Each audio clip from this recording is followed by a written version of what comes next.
La Corse. La montagne qui plonge dans les eaux turquoises. Ces belles plages, les criques derrière le maquis à l'abri du vent.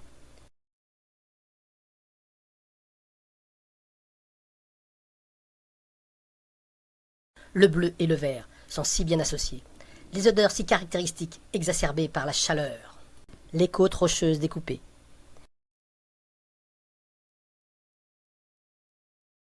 Les villages perchés, où il fait bon prendre à l'ombre un muscat frais avec une rondelle de lunzo. Les chants traditionnels qui font écho dans les vallées.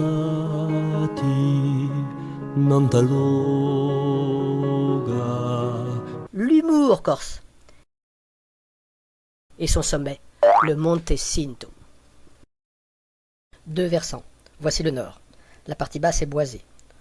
On part le long d'un torrent. L'ombre y est fraîche et l'eau bien plus encore. Le sommet se devine, la suite sera difficile, car on attaque le minéral. C'est d'origine volcanique. La végétation se raréfie, la pente s'accentue. Autour, le paysage de la chaîne est vertigineux. La face sud, c'est sec.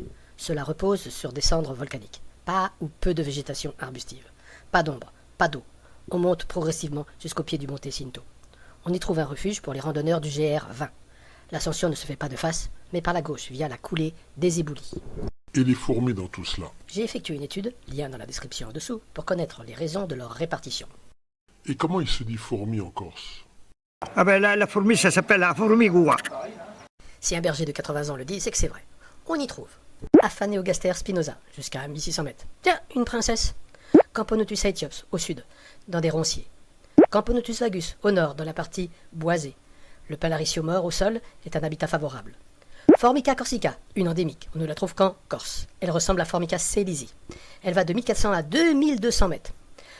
Le plus souvent, elle est dans les pierriers, les pelouses, tous les milieux ouverts et ensoleillés. Ah, elle est poilue, non? Formica cunicularia, au sud, dans la partie sèche et basse.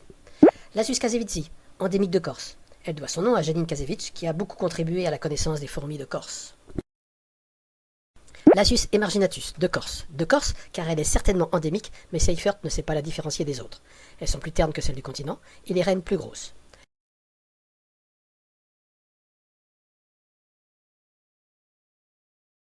Lasius myops, largement répandue. On la trouve dans la partie boisée. Lasius flavus est très rare.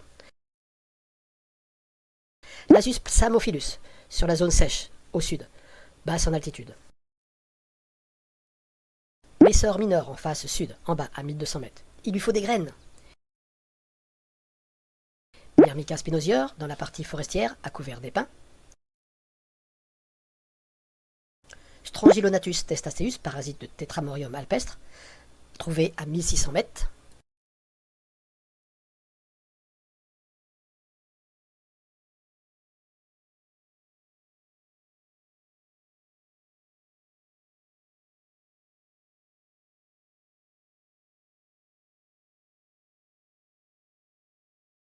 Temnothorax tuberum, une fourmi d'altitude, nichant sous les pierres. Temnothorax unifasciatus, qui se trouve dans le bois mort. Tetramorium alpestre, alpestre pour les Alpes. C'est une fourmi d'altitude. Je l'ai trouvée dans les Pyrénées-Orientales à 2843 mètres, record d'Europe. Tetramorium brevicorne. Pour la France, on ne la trouve qu'en Corse. Et Tetramorium caespitum, même milieu que Tetramorium brevicorne. C'est tout? Oui, 17 espèces, mais à répartition inégale ou spécifique sur le Monte Cinto. On trouve des fourmis jusqu'à 2231 mètres, ce qui semble être le record d'altitude pour la Corse.